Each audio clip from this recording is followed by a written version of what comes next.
Hello, menstrual cycle का concept map आप देख पा रहे हो। The reproductive cycle in the female primates, monkeys, apps and human beings. Ma'am जिसे कहते हैं मंकी, एप और मैन। प्राइमेट्स में जो रिप्रोडक्टिव साइकिल चलता है, तो प्राइमेट्स में चलने वाले रिप्रोडक्टिव साइकिल का एक बहुत ही इम्पॉर्टेंट सिंबॉलिक प्रेजेंटेशन जो है वो है मेंस्ट्रुअल साइकिल।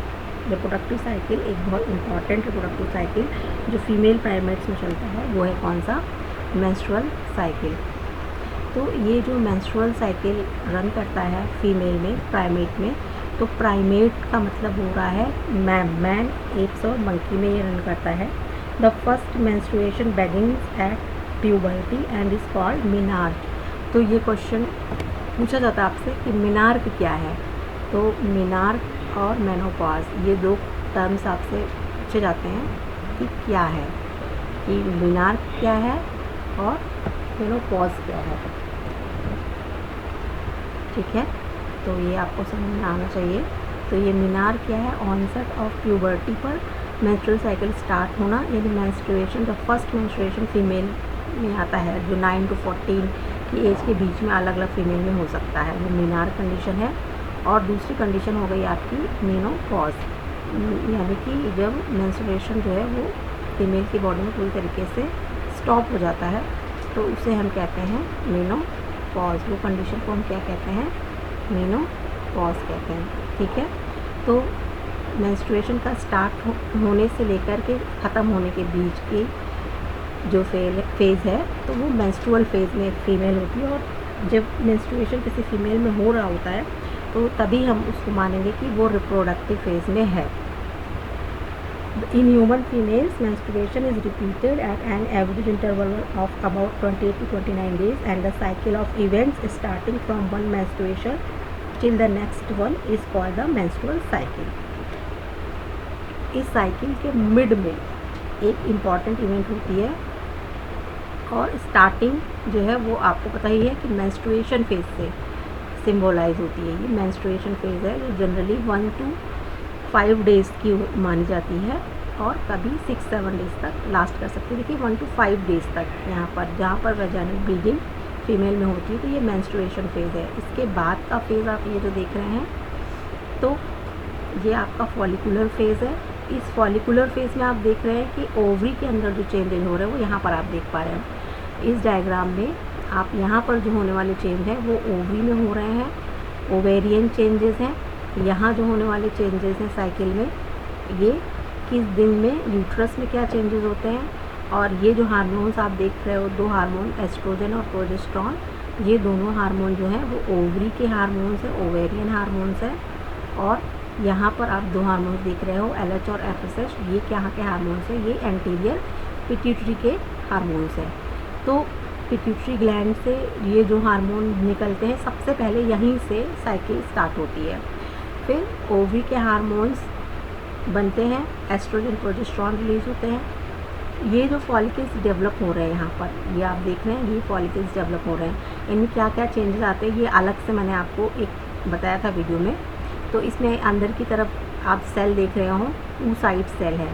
यहाँ पर आप देख सकते हैं कि बाहर की तरफ फॉलिकल है, ये देखिए यहाँ पे ये देख सकते हैं कि ये अंदर की तरफ सेल है और बाहर की तरफ फॉलिकल है। अंदर की तरफ सेल है और बाहर की तरफ फॉल, और यही सेल बाहर रिलीज़ हो रही है। ये सेल ही क्या है? oocyte सेल है। सेकेंडरी oocyte स्टेज में ये सेल जो है वो फॉलिकल से रिलीज़ हो जाती है, और इसी प्रोसेस को क्या कहते हैं? सेकेंडरी oocyte स्टेज में ही इसका रिलीज़ होना ही क्या कहलाता है? ओव्यूलेशन कहलाता है।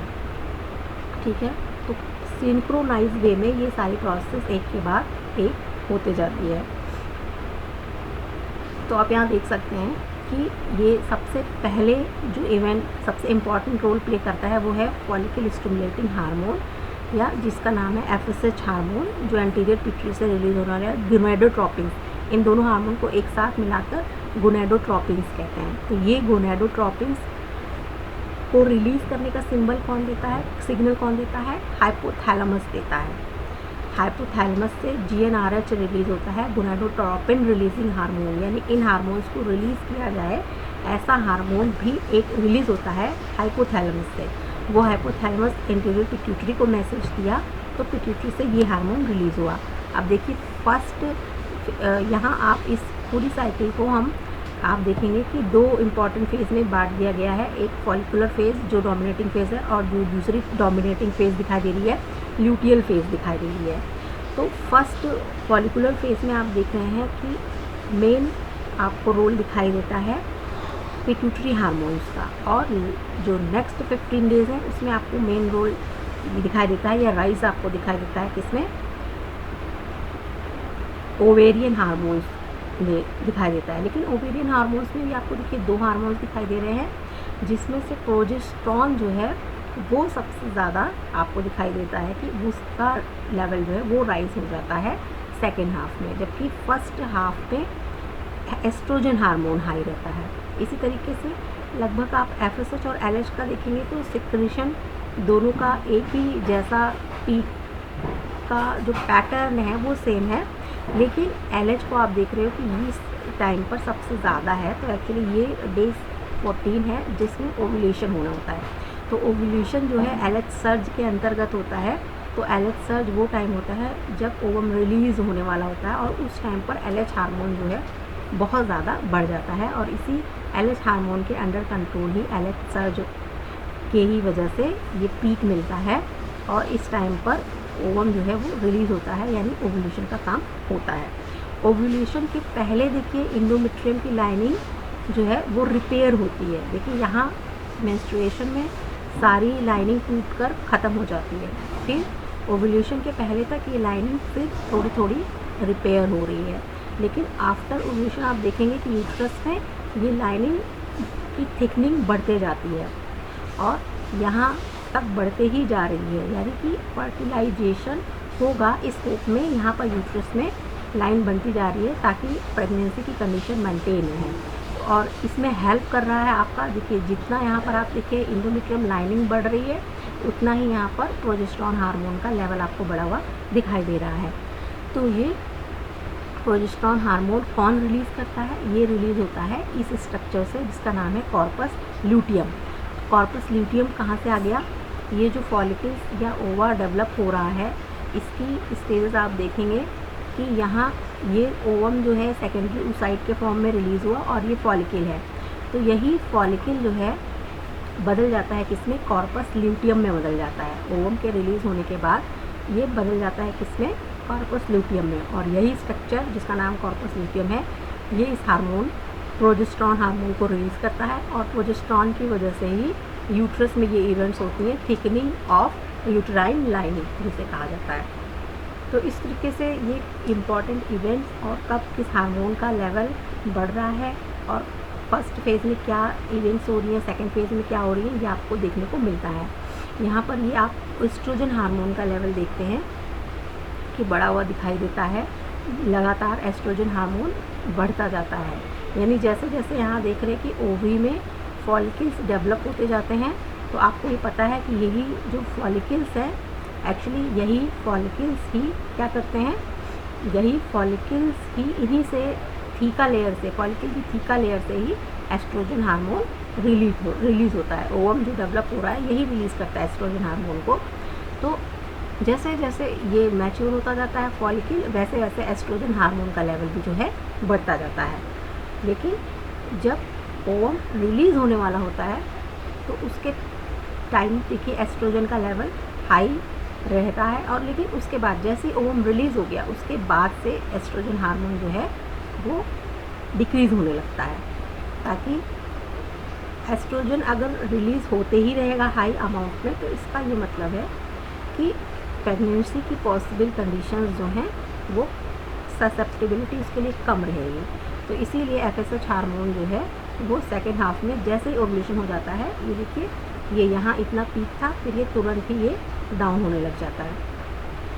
तो पता चलता है हमें कि ये सारे जो हार्मोन्स हैं उनका रोल क्या क्या है, कहाँ कैसे कौन सा हार्मोन रिलीज़ हो रहा है। ठीक है, तो one ovum is released during the middle of the menstrual cycle. The major events of the menstrual cycle आपको ये पता चल रही है कि फर्स्ट 5 डेज 3 to 5 डेज में मेंस्ट्रुअल फेज है।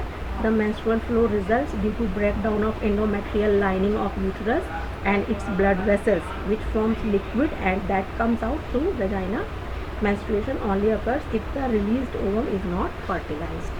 देखिए यहाँ पर ये जो ओवम रिलीज़ हुआ है, ये वाला ओवम, अगर ये फर्टिलाइज्ड नहीं होता है तभी क्या होगा, मेंस्ट्रुएशन होगा। देखिए यहाँ 28 डे पे ये साइकिल एंड होता हुआ दिख रहा है, क्योंकि यही जो ओवम है, ये रिलीज्ड ओवम अगर फर्टिलाइज नहीं हुआ है तो नेक्स्ट मेंस्ट्रुएशन 3 to 5 डेज़ में स्टार्ट होगा, जो कि यहाँ पर फेज़ में दिखाया गया है, क्योंकि एक साइक्लिक फेज़ है। मीन्स कि ये जो एक पूरी साइकिल आपको दिखाई दे रही है, यही साइकिल नेक्स्ट फिर स्टार्ट होने वाली है, तो इसीलिए ये ऐसा दिख रहा है आपको, ठीक है। देन मेंस्ट्रुअल फेज़ के बाद अगर एक ओवम फर्टिलाइज नहीं हुआ तो नेक्स्ट ओवम पर तुरंत मैच्योर होने लग जाता है। ओवरी में जो ओवम है फॉलिकुलर फेज़ में है, प्राइमरी फॉलिकल के रूप में है, जिसके अंदर प्राइमरी oocyte है। तो menstrual phase is followed by the follicular phase, यानी तुरंत मेंस्ट्रुअल फेज़ के बाद फॉलिकुलर फेज़ आ जाती है। तो ये देखिए, ये आपको मेंस्ट्रुअल फेज़ दिखाई दी, उसके बाद तुरंत कौन आने लगती है, फॉलिकुलर फेज़, यानी कि एक नया ओवम जो है वो फिर से मैच्योर होकर तैयार होने लग जाता है। During this phase primary follicles, यानी फॉलिकुलर फेज में primary follicles in the ovary grow to become a fully mature Graafian follicle and endometrium of uterus regenerates through proliferation. एक तो यहाँ ओवरी में ओवम मैच्योर होने का काम हो रहा है, और इंडोमेट्रियम लाइनिंग जो मेंस्ट्रुअल फेज में पूरी तरीके से टूट चुकी थी वो फिर से बनना भी शुरू हो जाती है। तो ये दोनों फेज़ चलती है, इसीलिए इसे फॉलिकुलर फेज़ भी कहते हैं और इसे प्रोलिफरेशन या प्रोलिफरेटिव फेज भी कहते हैं। These changes in the ovary and uterus are induced by changes in the levels of pituitary and ovarian hormone. Pituitary hormone और ओवेरियन हार्मोन के अंडर इफेक्ट होता है। तो पिट्यूटरी का FSH हार्मोन जो है वो फॉलिकल के डेवलपमेंट में हेल्प करता है, और फॉलिकल से रिलीज़ हुआ एस्ट्रोजन हार्मोन जो है ये भी इसमें हेल्प करता है। फिर जैसे ही 14 डे आने लगता है, यानी कि एक ओवम अब मैच्योर हो चुका है, तो तुरंत ही LH हार्मोन के अंडर इफेक्ट में क्या हुआ, ओवम रिलीज़ हो जाता है। ओवम के रिलीज़ होने के बाद तुरंत ही ये फॉलिकल जो है ये बना लेता है कार्पस ल्यूटियम, जो प्रोजेस्टेरॉन रिलीज़ करने लगता है। और प्रोजेस्टेरॉन यहाँ आप देख रहे हैं इसका लेवल ये बढ़ा हुआ है, तो यही क्या करता है, एंडोमेट्रियम लाइनिंग को थिकनिंग करने लग जाता है। The secretion of gonadotropins increases gradually during the follicular phase, stimulates follicular development as well as secretion of estrogen by the growing follicles. Then both LH and FSH attain a peak level in the middle of cycle. Rapid secretion of LH leading to its maximum level during mid cycle known as LH surge that induces rupture of Graafian follicle and release of ovum. तो ये ovulation first 15 days में होने का। Ovulation के बाद जो phase आती है, the ovulation is followed by the luteal phase. जो ओव्यूलेशन के बाद फेज़ है वो है कौन सी, luteal phase, during which the remaining parts of the graafian follicle transforms as the corpus luteum. देखिए ये ग्राफियन फॉलिकल था जो किस में बदल गया है, कॉर्पस ल्यूटियम में बदल गया है। और यही कार्पस ल्यूटियम ने रिलीज़ कर दिया हार्मोन कौन सा, प्रोजेस्टेरॉन, और ये प्रोजेस्टेरॉन हार्मोन ने ही क्या कर दिया, यूट्रस की लाइनिंग को मेंटेन करवाना शुरू कर दिया। The corpus luteum secretes large amount of progesterone which is essential for maintenance of the endometrium. Such an endometrium is necessary for implantation of the fertilised ovum and other events of pregnancy. During pregnancy, all events of the menstrual cycle stop and there is no menstruation. अगर pregnancy होने वाली है यानी fertilisation हो चुका है तो अब नेक्स्ट मेंस्ट्रुअल साइकिल नहीं रन करेगी। In the absence of fertilisation corpus luteum degenerates. अगर फर्टिलाइजेशन नहीं हुआ है तो फिर ये जो कॉर्पस ल्यूटियम बना था, ये कॉर्पस ल्यूटियम अब क्या हो जाएगा, डीजनरेट कर जाएगा। देखिए ये कॉर्पस ल्यूटियम क्या हो गया, डीजनरेट करके कॉर्पस एल्बिकेंस के रूप में रह जाता है। और this causes disintegration of the endometrium leading to menstruation. और जैसे ही कॉर्पस ल्यूटियम समाप्त होने लगता है वैसे ही फिर से ये जो एंडोमेट्रियम लाइनिंग बनी हुई थी ये टूटने लग जाती है और फिर से एक न्यू मेंस्ट्रुअल साइकिल स्टार्ट हो जाती है after menstrual flow. In human beings, menstrual cycle ceases around 50 years of age, that is termed as menopause. 50 साल की एज के बाद फीमेल में मेंस्ट्रुअल साइकिल पूरी तरीके से ख़त्म होने लगती है, तो इसे मेनोपॉज कहते हैं। Cyclic menstruation is an indicator of normal reproductive phase and x tends between menarche and menopause. तो इस तरीके से आपको ये डायग्राम मैंने अच्छे से समझाया, हम जो है आपको काफ़ी हेल्प करेगा। और इस डायग्राम को समझना, इस पर बेस्ड क्वेश्चन जो है बहुत इंपॉर्टेंट है। ये सिर्फ और सिर्फ मैंने ये डायग्राम ही आपको इस पूरे इसमें समझाया है। आई होप कि आपको ये डायग्राम अच्छे से समझ में आया होगा। मेंस्ट्रुअल साइकिल पर अगर आपको रिटन मैटर चाहिए तो आपको मेंस्ट्रुअल साइकिल नाम से ही वीडियो मैंने पहले बनाकर शेयर किया है, और ये भी मैंने आपको एक बार डिस्कस कर दिया था। तो अभी इसके बाद में आपको फॉलिकुलर फेज़ और ल्यूटियल फेज़ के बीच में जो डिफरेंस है वो सब से रिलेटेड मैटर भी है। तो यहाँ पर हम लोग ये वीडियो जो है इसको पॉज करते हैं, और फिर नेक्स्ट वीडियो में और सारी चीज़ें जो हैं वो हम लोग डिस्कस करेंगे।